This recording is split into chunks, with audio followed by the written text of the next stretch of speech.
A4 용지 대신에 요만한 종이 쪼가리 하나 가지고 가겠습니다. 괜찮습니다. 제가 오늘 세 가지를 이야기할 건데요.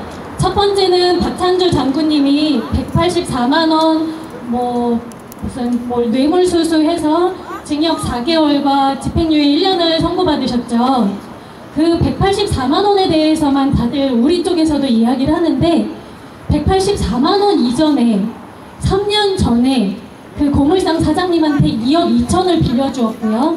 3년이 지나도록 원금과 이자를 한 푼도 못 받아서 카톡으로 3년을 기다려서 카톡으로 언제 줄 건지 물어봤을 때 단지 카톡 답장으로 예, 형님 5천만 원으로 이자를 드릴게요.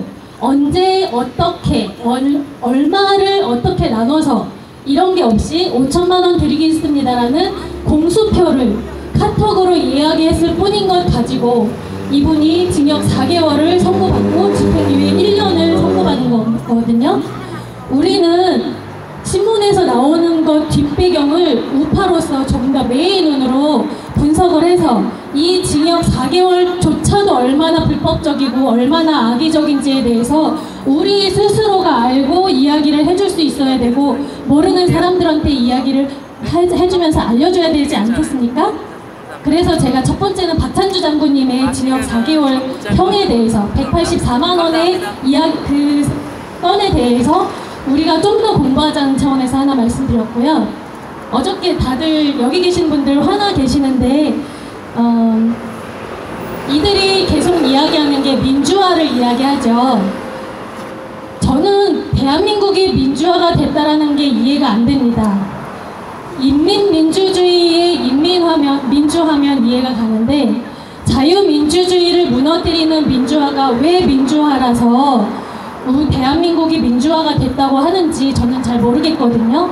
1987년도에 넥타이 부대들이 민주화를 이루어냈다고 하는데 이 인민민주주의를 이끌어온 넥타이 부대 분들 지금 대한민국이 적화 통일이 적화가 돼가는 이 시점에 왜 들고 일어나지 않는지 저는 그 시절 넥타이 부대 분들한테 다시 한번 묻고 싶습니다.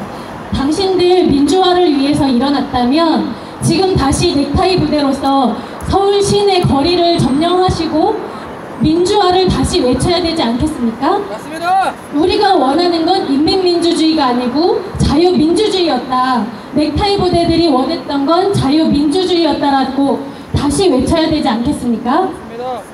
두 번째 또 적폐를 이야기합니다. 적폐 청산을 한다고 하는데 지금 현재 구치소에 갇혀 계시는 박근혜 대통령, 이명박 대통령 그리고 전직 국정원장 3분 이분들이 적폐라고 합니다. 무엇이 적폐입니까? 국가의 안보를 튼튼히 한 것, 나라가 부강하게 한 것, 부국 강병을 위해서 애쓰고 잠 안 자고 일했으면 자기의 맡은 바 직분을 다했더니 적폐라고 해서 청산 대상으로 여겨졌습니다. 예, 이 적폐의 기준이 북에서 보는 적폐입니까? 남에서 보는 적폐입니까? 그렇죠. 대한민국을 위해서 일하신 외채를 빨리 상환했고 국고를 60억이나 미리 쟁여놓으신 게 적폐입니다. 우리 단어에 속지 말고 이 말이 무슨 뜻이고 누가 무엇을 향해서 하는 이야기인지 우리 좀 더 생각해서 싸울 수 있도록 공부해야 될 것 같습니다. 세 번째는 이들이 요즘에 많이 이야기하는 것이 평화죠. 저는 이번 9월 19일 회담 이후에 우연히 외신 기자의 인터뷰를 했거든요.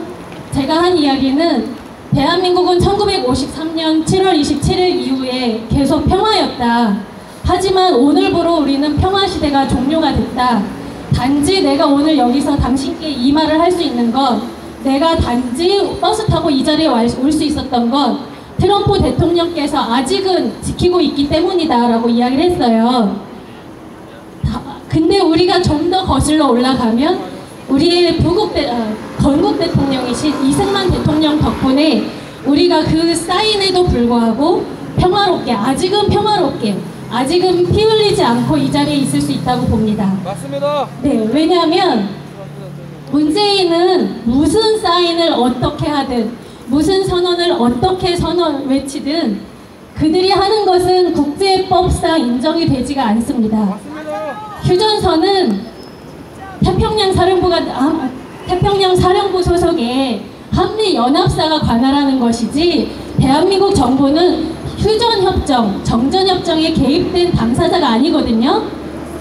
네, 우리 화낼 필요가 없어요. 어차피 되도 않는 거 이를 모르는 문재인이 일처리 방식을 모르면서 서둘러서 자기의 속셈을 드러냈기 때문에 우리는 대5를 정비하고 우리의 싸움을 어디를 향해서 가야 될지 그 싸움을 해야 될 것 같은데, 다들 국방부를 향해서 어저께 국군의 날 행사를 보면서 군인을 향해서 많이 분노를 하셨잖아요. 저는 여기 계시는 경찰분들, 저 국방부에 계시는 군인분들, 그분들은 그 조직에 속해 있기 때문에 본인의 의사와 본인의 의지와 상관없이 이 자리에 있고 그 자리에 있다고 봅니다. 문재인과 그들의 주사파 정권이 우리가 말하는 빨갱이들이 우리의 적이지, 우리의 적은 국방부와 국가와 군인들과 검찰과 경찰과 그리고 기업인은 우리의 적이 아닙니다. 맞습니다. 우리는 적과 아군을 이제는 구분해야 될 때이고, 적을 향해서 우리의 화살과 우리의 총구를 날카롭게 겨눠야 되고, 우리의 적이 아닌 기업인들, 대표님들, 군인들, 경찰들, 검찰은 좀 많이 섞여 있지만 이분들은 우리가 국민의 이름으로 보호해야 된다고 생각을 합니다. 그래서 우리의 분노는 문재인과 임종석과 주사파, 어차피 그들조차도 제가 봤을 때는 본인들의 임기가 오늘일지 내일일지 몰라서 이렇게 서두르는 것 같은데, 그들을 향해서만 우리가 공격을 해야지 군인들과 정부와 우리나라와 물론 주사파 정부를 향해서가 아니고 대한민국을 위해서 일하시는 분들을 향해서 우리가 분노를 쏟을 필요는 없다고 생각을 합니다. 그래서 우리의 싸움에 대해서 제가 오늘 제안을 드리려고 마지막 세 번째 이야기를 꺼내겠습니다. 도태우 변호사님께서 문재인의 여적죄를 형사고발한 사건 아십니까? 네. 그러면 지금 고발인 명단 지금 모으고 있는 것도 아세요? 예, 그러면 우리 나부터 그리고 내 주변 사람들부터 도태우 변호사님 고소장 접수하시고 나서 지금 싸우실 때 거기에 내 이름도, 그 고소인 명단에 내 이름도 하나 적으시고 내 옆에 있는 사람 설득해서 그 사람한테 진실을 알려서 그 사람 또한 고발인 명단에 이름 올리게 해서 주사파 정권, 좌파 정권, 그리고 김정은조차도 무서워 떨게 해야 되지 않겠습니까? 맞습니다. 네, 신원식 장군님이 또 이번에 공청회를 제안하셨죠. 거기에 사인해서, 물론 그걸 받아들이고 안 받아들이고는 청와대의 문재인이지만 그 숫자가 20만이 넘고 1000만이 넘어가면 주사파 정권 굉장히 무서워할 것입니다. 그리고 제가 이 시간에 올라온 이유, 저는 지난 집회 때 오셨던 그 어르신들이 정말 다시 오시기를 원했습니다. 하지만 방송을 통해서 그분들이 이 이야기를 들으실 거라고 믿고 제안을 하겠습니다. 여러분, 지금 올라와 있는 수많은 법들이 기업인들을 적대시하고 수많은 외국인과 난민들에게 세금을 퍼부어주는 법안들이 하루에도 30개씩, 20개씩 올라온다는 사실을 알고 계십니까? 우리가 이 법들을 막아내지 않아서 반대 의견 100개, 80개 이렇게 해서 국민들의 관심이 없다고, 국민이 자발적인 동의를 했다라는 묵시적인 동의하에 그 법안들이 다 발의가 되었습니다. 그리고 얼마 전에 한참 문제가 됐던 주사파 4기, 전대협 4기 의장인 보궐로, 우리나라는 보궐이 참 문제들을 많이 일으키는데 보궐 국회의원이었던 송급석이가 발의했던 한반도 평화시대 7법이라는 법안을 통해서 첫 번째는 북한의 마음대로 자금과 모든 돈을 퍼줄 수 있도록 했고, 두 번째는 우리가 북한에 있는 우리 동포들에게 자유 대한민국의 소식과 그들에게 먹고 살라고 2달러, 3달러 넣어준 그 풍선들 보내려면 통일부 장관의 사인 없이는 못하게 법안을 올렸고, 그 법안이 통과돼서 만약에 풍선을 쏘아 올리면 벌금 300만 원과 3년 이하의 징역과 벌금 300만 원인가 3천만 원의 벌금을 먹게 돼 있거든요. 합법적이고 대한민국의 자유통일을 위해서 일하시는 모든 것들이 범법행위이고 불법행위가 되어버렸습니다. 단지 우리가 무관심하고 우리가 게을러서. 요번에 올라온 건 또 뭐가 있냐면 여순 반란 사건 기억하십니까? 1948년 공산당들이 남한에서 일으킨 선전선동에 대해서 반란행위에 대해서 민주당에서 무슨 법을 발의했냐면 여순 사태 피해자들을 위한 세금을 지원하겠다고 합니다. 그런데 이게 이번만 올라온 것이 아니라 그동안 수많은 분들이 막아내서 기각돼서 이것들은 계속 될 때까지 계속 올리거든요. 하지만 우리가 지쳐서 반대 의견을 멈추는 순간 이 법은 또 통과될 것입니다. 작년에 30분이서 댓글 작업을 해서 50만 건을 넘으니까 그때 문재인 정권에서 시스템을 바꿨습니다. 한 사람이, 그 전에는 본인들이 그렇게 했겠죠. 한 사람이 10건이건 1000건이건 10,000건이건 반대 의견을 올릴 수 있었는데 이제는 주민번호 하나당 한 번의 의견만 올릴 수가 있습니다. 그래서 지금부터는 우리가 지금 문재인이 다 무슨 사인을 해주던 우리가 할 수 있는 싸움은 법안 투쟁입니다. 우리는 저들처럼 죽창을 들고 화염병을 들고 싸우는 것이 아니라 짱돌을 들고 싸우는 것이 아니라 법과 제도로서 싸워야 되는데 국민들이 이것을 하지 않기 때문에 저들이 우리를 만만히 보는 거거든요. 제가 지금 갖고 나온 이것은 2003년 9월 3일자에 우리나라에 영재교육 관련한 법안이 있었습니다.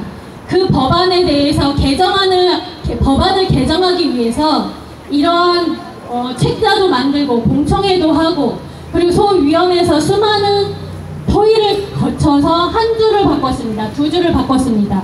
하지만 지금 올라오는 모든 법안들은 그저 즉흥적이고 어떠한 공청회나 어떠한 심사 없이 바로바로 올라오고 있는데 대부분은 우리의 적을 기업으로 하고 우리의 세금들을 난민들과 중국 사람들한테 퍼주는 것이고 우리의 세금들을 그들이 좋아하는 주사파 정권한테 북한한테 퍼주는 법들입니다. 그래서 제가 지금 제안하는 것은 태극기 집회에 많은 국민들이 모이신다는 거는 저도 알고 여러분들도 알고 동영상을 보시는 여러분들도 아시니 핸드폰으로 국회 홈페이지를 가입할 수 있는 분들을 저는 젊은이라고 칭하겠습니다. 어플을 내려받아서 설치해 줄 수 있는 분들, 그분들을 젊은이라고 칭하겠습니다. 그리고 내가 그걸 모른다, 내가 할 줄을 모르는데 니들이 도와주면 내가 문자질은 하겠다 하시는 분들을 어르신이라고 하겠습니다. 제가 이번 주 토요일은 시간이 너무 없고 다음 주 토요일부터 저 혼자라도 태극기 집회에 1시간 전에 가서 할아버지 할머니들께 어르신들께 국회 홈페이지에 가입하시도록 가입을 도와드리겠습니다. 회원가입 한 번만 하면 그 다음부터는 입법 예고 시스템 어플을 깔아드릴 테니 그 어플 수시로 들어가셔서 읽어보시고 말도 안 된다고 하면 반대합니다. 뭐라고 써야 될지 모르시겠으면 제가 반대하는 의견들 카톡방에 많이 떠다니니 복사해서 그냥 붙여 넣으십시오. 그리고 또 제안합니다. 그래서 태극기 집회 모든 대표님들 제가 만날 수 있게 자리 좀 만들어 주십시오. 각 단체분들이 각 집회마다 태극기 단체마다 다 쪼개져 있다고 하니 그 집회에 오시는 젊은 분들 모아서 어르신들 회원가입 시켜드리는 거 3개월이면 다 끝나지 않겠습니까? 네, 3개월 동안 모든 어르신들 국회 홈페이지 가입해드리고 입법 예고 시스템 어플 깔아드려서 입법 반대 어떻게 하는지 알려드리고 그리고 제가 지난번에 제안했던 것처럼 국민의례 끝난 후에 사회자분들이 이번 주에 막아야 될 법안들, 이번 주에 올라온 법안들이 무엇이며 여러분들 어르신들이 도움 주셔서 몇만 개의 반대로 이 법안이 문제가 됐고 그래서 폐기가 됐습니다라는 걸 발표해 주십사 저는 제안을 합니다. 그리고 마지막으로 또 한 분한테 제안을 하는데 박근혜 대통령의 탄핵 이후에 유튜브를 만드셔서 적어도 이 태극기를 든 뭐 국민한테 10원이라도 받으셨던 유튜버 분들, 후원 계좌 봐가지고 그걸로 밥벌이 하시는 분들, 방송하시기는 전 제일 처음 도입 부분에 입법 반대에 대해서 지금 올라온 법안에 대해서 이 법안이 왜 문제가 있고 그래서 지금 몇 개로 막았는지 이거 꼭 짚어주십시오. 그래서 우리 법과 제도로 이 악법에 대해서 분석해주고 이야기하는 분들은 우리가 대한민국, 자유 대한민국을 수호하는 우파라고 봅시다. 그리고 법안에 대해서 침묵하시는 자들 후원하지 마십시오. 그래서 젊은이들은 어르신들에게 회원가입해드리고 어르신들은 틈나는 대로 어플 잘 만들어졌거든요. 그 어플에 접속하셔서 무슨 법안을 이것들이 올려서 세금을 어떻게 뽑아먹으려고 하는지 철저하게 막아주십시오. 10,000명, 20,000명이 동시 접속하셔서 이거 안 된다라고 했을 때 문재인 정권, 주사파 정권뿐만이 아니라 이것을 지켜보는 수많은 외신들이 있습니다.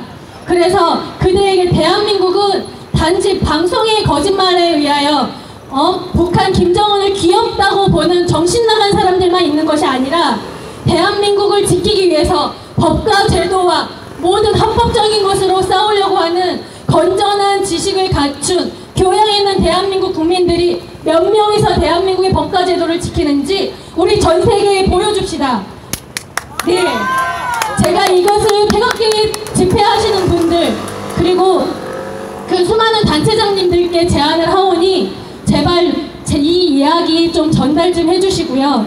그리고 지난번에 오셨던 그 할아버지들, 할아버지시지만 메가더 장군도 70세에 인천 상륙작전 성공하지 않으셨습니까?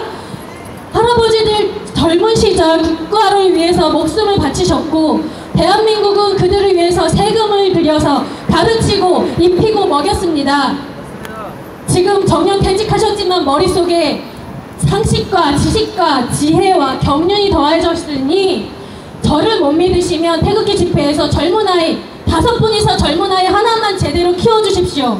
군사 작전, 군사 전략 가르쳐 주시고 이 아이들이 앞으로 무엇을 해야 될지 5분이서 한 사람만 키워주십시오. 그러면 대한민국 곧 대오를 정비해서 자유민주주의 그 깃발 다시 탈환할 것이라고 믿습니다. 네, 이 일 같이 했으면 좋겠습니다. 감사합니다.